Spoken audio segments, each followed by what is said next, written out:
Gloire à Dieu, gloire à Dieu. Bien-aimés, en ce jour de grâce, en ce jour de bénédiction, en ce jour durant lequel le Seigneur nous permet de pouvoir être ici, annoncer la bonne nouvelle, nous reconnaissons que c'est par la grâce de Dieu que nous sommes en vie. Et la seule et unique chose que nous avons à faire durant ce moment, c'est de faire la volonté de Dieu, proclamer le règne de Jésus-Christ, annoncer à l'humanité le retour de Jésus-Christ, annoncer à l'humanité de s'apprêter à aller à la rencontre de son Dieu, parce que si Jésus-Christ ne revient pas, mais toi un jour tu iras le rencontrer là-bas. La Bible déclare que tout jugement a été mis entre ses mains. Le monde entier sera jugé par Jésus-Christ.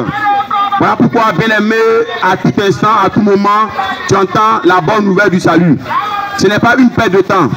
Lorsque tu reçois des avertissements, c'est parce qu'il y a un danger qui arrive.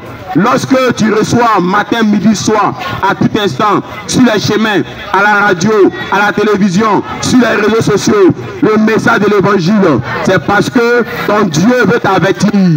Ce n'est pas par hasard qu'à tout moment, l'évangile vient à toi. Ce n'est pas par hasard qu'à tout moment, la bonne nouvelle du salut est proclamée, est annoncée. Bien-aimé, ce n'est pas par hasard, c'est parce que ton Dieu veut que tu puisses t'apprêter à aller à sa rencontre. La Bible déclare qu'il est réservé à l'homme de mourir une seule fois. Et après cela vient le jugement. Bien-aimé, comment est-ce que tu te prépares à aller à la rencontre de ton Dieu? La Bible déclare que Dieu résiste au péché. Dieu résiste aux pécheurs. Dieu n'a pas de rendez-vous avec les pécheurs, mais il a rendez-vous avec des personnes qui se repentent. Il a rendez-vous avec des personnes qui reconnaissent leur état de pécheur et qui se repentent. Dieu n'a pas rendez-vous avec des personnes qui s'endurcissent. Tu marches dans le péché. La parole de Dieu vient à toi, mais tu justifies ton péché. Bien-aimé, si tu meurs dans le péché, tu iras dans le feu éternel. Si tu meurs dans le péché, tu n'iras pas auprès de Dieu, mais tu iras dans la géhenne. Voilà pourquoi, bien-aimé, nous aurons toujours le temps, nous aurons toujours la force pour venir annoncer la bonne nouvelle. Quels qu'en soient les lieux, les positions, les endroits, nous aurons toujours le temps de proclamer l'évangile éternel. Parce que nous savons que la vie sur terre est très courte. Tous ceux qui se sont réveillés aujourd'hui, tous ceux qui marchent aujourd'hui sur les pieds, ce n'est pas ces mêmes personnes-là qui demain seront sur pied encore. Parce que demain, il y aura un cri. La Bible déclare que chaque jour donne des instructions à un autre jour. Bien-aimé, si ton nom n'est pas écrit dans le jour à venir, quelle qu'en soit la manière dont tu vas dormir, quelle qu'en soit la manière dont tu vas prendre soin de toi, mon frère, ma soeur, tu n'auras pas de rendez-vous avec le jour suivant. Voilà pourquoi en ce jour, Dieu a disposé ses serviteurs pour t'annoncer la bonne nouvelle. Dieu a disposé ses enfants pour t'avertir du danger qu'il y a à mourir dans le péché. Et Dieu te tend la main. Ton Dieu vient t'avertir et il t'apporte en même temps la solution. La Bible déclare que toutes choses ont été faites par Jésus-Christ et rien de ce qui a été fait n'a été fait sans lui.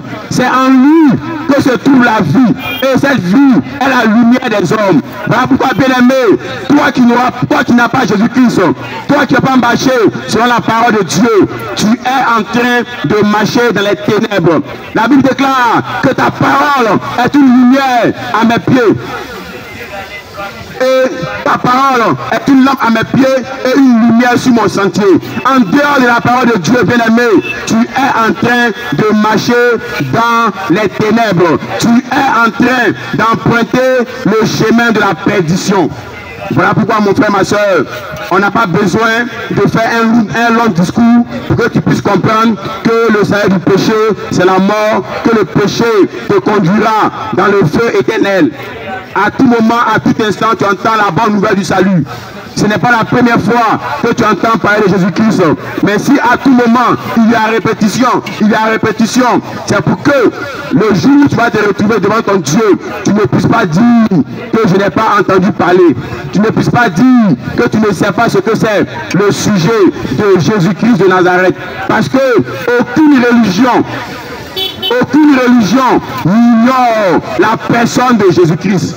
Et cela doit t'interpeller. Il n'y a pas de livre qui outrepasse la personne de Jésus-Christ. Cela doit t'interpeller. Et la Bible déclare que sous le ciel, il n'y a aucun nom qui a été donné. Il n'y a aucun nom qui a été donné pour le salut de l'humanité. Le seul nom qui apporte la paix, le nom qui apporte la délivrance, le nom qui apporte la guérison, le nom qui fait peur aux sorciers, le nom qui renverse les plans des démons, le nom qui renverse les plans de Satan, le nom qui fait peur à Satan, c'est le nom de Jésus-Christ. Le nom qui fait peur aux démons, c'est le nom de Jésus. Bien-aimé, il faut te disposer en ce jour. Il faut prendre la résolution en ce jour.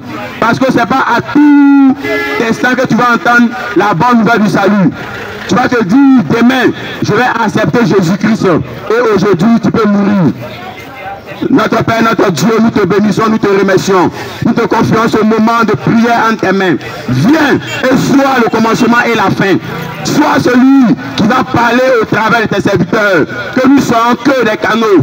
Afin que, Seigneur Dieu, ta puissance puisse se déployer et sauver des vies. Afin que, Seigneur Dieu, la sémence qui sera déployée puisse rentrer dans les cœurs, briser les cœurs de pierre, et que ces cœurs soient transformés en cœurs de chair, et que ces cœurs puissent accepter l'évangile éternel. Car tu as ta parole, que sert-il à un homme de gagner le monde s'il perd son âme? Qu'est-ce qu'un homme peut-il donner en échange de son âme? Car notre Père, notre Dieu, tu connais la valeur d'une âme. C'est pour une âme, c'est pour les âmes des hommes que tu as payé le plus grand prix. Le prix que tu as payé, Jésus-Christ crucifié à la croix de Golgotha pour sauver les âmes. Oh notre Père, notre Dieu, que la prédication qui sera donnée ici puisse avoir de la puissance, puisse avoir de l'impact, puisse sauver des vies, libérer, briser les chaînes, apporter la guérison, et que Seigneur Dieu, le salut soit le partage des uns et des autres, et que ce moment passé ici ne soit point vain pour tes enfants. C'est au nom puissant de Jésus-Christ nous t'avons prié. Amen.